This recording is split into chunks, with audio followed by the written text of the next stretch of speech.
On করেন। একটু বাড়িতে আছে এদিকে নেন আমরা কেন, আমরা মোবাইল এদিকে নেন। আসল কাহিনী তো আপনি মিস করেন এর বন্ধু। না দেখতেছি তো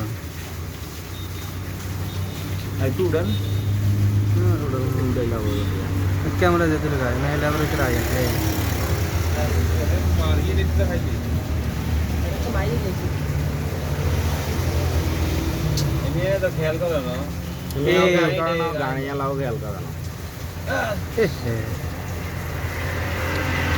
গাড়ি এলে আর থামে নাই, ভিডিওটা আমারে দিয়ে নে। থাম দিছে একবার। এইটাই থামাইছে ট্রাকটা। হ্যাঁ বানাইছে একটা মানুষ না পরিচালনা চলে যায়। এতে তো গেছে গেছে আপনাদের এটা কেউ ছাড়াইছে না, উচিত না। খুশি তো হয়তো আজকে বাঙালি বাঙালি কখনোই ভদ্র না।